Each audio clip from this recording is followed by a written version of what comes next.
Okay guys, now what we have here is our actual ingredients for the Portuguese farts. Now, in the front, in the small bowl, is going to be some ground pepper next to 2 cloves of garlic. Now, garlic is kind of one of those controversial foods for some people. In this old recipe, they liked a lot of flavor and a little more adventurous palate than maybe we have right now. And now, next to it, of course, is going to be 1 pound of meat. Now, traditionally, the Portuguese and the English love pork, but any type of meat left over and ground up is actually acceptable, including blending pork and beef or something more to your liking. And over on the left-hand side of the screen, you will see 1 egg and some breadcrumbs. And in the far back, you'll see a little bit of a hard cheese shred. Now, once again, this is your choice on how you want to flavor it. I decided to use up some Parmesan I had and half an onion. Now what we're going to do is chop all these ingredients together and put them in a mixing bowl, and we're going to turn them into the first stage of the cooking, which is to turn them into rather delicate little farts.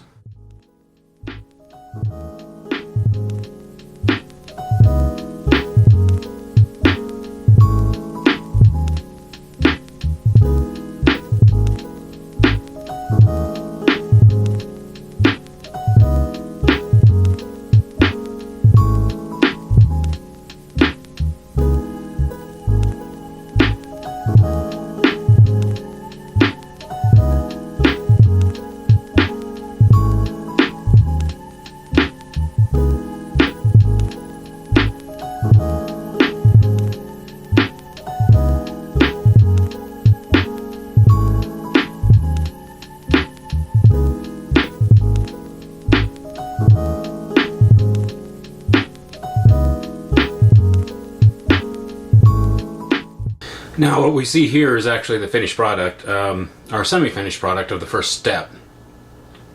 I went with 1 ounce meatballs because mainly they're described as being very light and easy to eat. Standard meatballs about 2 ounces, if not 3, or big, like Italian restaurant meatball, about 4 or 5 ounces. So with 1 ounce meatballs, and it's going to be interesting to see how they cook up. I went with the rustic kind of cuts.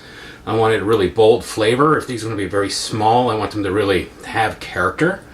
And the next stage is also very interesting. What we're going to do from here is that we're going to lightly cook them, but in a broth. So they're going to get cooked like a regular meatball, but then there's this broth aspect that eventually becomes a sauce that gets served kind of on the side for like dipping with bread. So this is what they should look like. Maybe not so attempt at trying to be artistic, but basically small 1 ounce meatballs is what I have chosen to make. So we're going to go move on to the next phase. And as we can see here, they're in the skillet, and the best skillet that is recommended is a very wide, shallow one, but you want it deep enough to hold the meatballs, of course, and inside the pan. And also keep in mind, we will be adding basically a beef broth or any type of animal broth that you would like. Vegetable broth would also work as well. These do have some fat in the meat mix itself, so they'll sweat a little bit and add a real meaty flavor to whatever broth that they're going to be cooked in. So this is kind of the boring part, but you can also see my large cuts of onions and garlic in there because, once again, I want it to have a really powerful flavor. Keep in mind, when you are chopping any vegetable, especially anything that has a really strong flavor, the smaller it is and the less powerful impact it'll have, because of course a lot of that acid in the juices that are in the vegetables or the herbs gets kind of cooked out so they can become more mild, if you want to put it that way. Not necessarily cooked out, but more mild.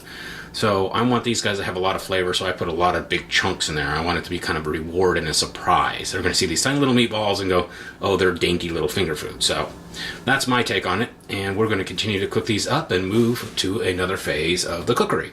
Now we've reached a phase where the meatballs are looking, of course, cooked on both sides, and of course you can cook them to the doneness that you prefer. Since they are going to be cooked in a broth, from this next stage, I went with wanted to toast them just a little bit longer so that they'll hold up to being exposed to the liquid. Now the broth I'm choosing to use is going to be a beef broth. mainly because there was a lot of fat that sweated out of this, and I did drain some of it off, so you missed that part. I didn't think it would be all that exciting to see me draining fat out of the meatball pan there. So the next stage is that I'm going to add broth, and as of course with all these recipes, they're very vague about how much, but they basically do imply that you not enough to cover them. You really want them to be cooked kind of like little dumplings. So we're going to add the broth in the next stage, and I'll have that up and cooking, and I'll show you that here soon. And of course things seem to be moving along really well, and this was actually cooked up really quickly on the range here. So we're going to add the broth and get it cooking so we can have a shot of that. And now I have the broth in the pan, and maybe not the resolution so great. There is a little bit of fat swirls going on. It's kind of hard to see the broth. It's a dark pan with dark meat, but it is indeed, the broth is in there. Now at this stage I went with about a quarter up the height of the meatball, mainly because if I truly had it deep in the liquid, I had a fear that they may boil apart and become more of a meat porridge. Not really the goal here. So we're going to spend the next few minutes making sure we get a good rolling boil on this and a good simmer. More correctly, a good simmer. And we'll finish cooking them up, and then I will plate it up so you can actually see how to present them, or you can present them in another manner. And we'll just cook this up a little bit, and we're nearing the end. And as we can see here, I have it to a full pan simmer. And of course, this is of course a visual medium. The smell is fantastic. It has a really great, powerful, savory smell. I have no doubt that I'm going to turn some of this broth into a nice gravy that will just accent everything that we just did. Now, the key of gravy, of course, is you should serve it on the side.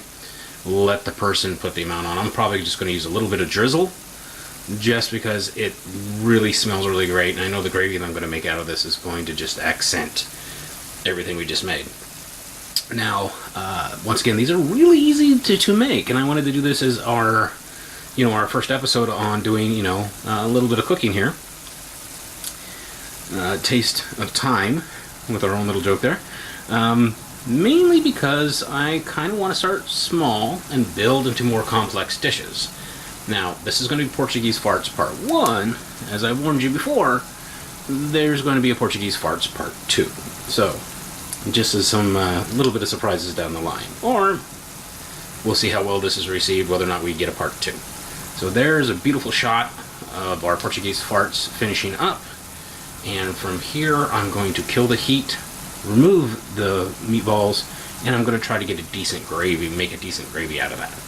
So we're moving on to the next phase. Alright, now we have actually finished the recipe, and as you can see here, I have some plating options for you. I love the lines of the clean white porcelains, but I put a couple of mushrooms on the side over there on the square plate so you can see just the color aspect of it. You get a little more color contrast. Now, in the wooden tray in the back, that's probably how I would serve them. Just make them kind of in the finger foods. Now, there is a little bit of sauce on them, and I decided to make the broth and the sweated meat juice out of the product very thin and light. I wanted that to be very light. And in a way, it kind of rehydrated them once you plate them. And that way, they won't be dry in case you overcook them a little bit. So you have a chance to have them still be very savory and very juicy. Now, there we go, guys. That's our first step into a taste of time, and I hope you enjoyed it.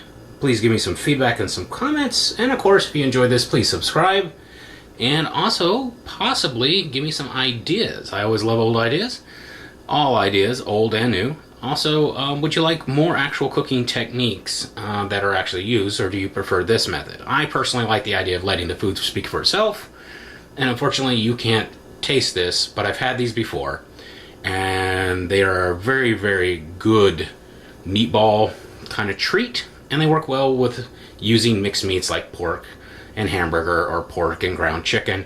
It really works well.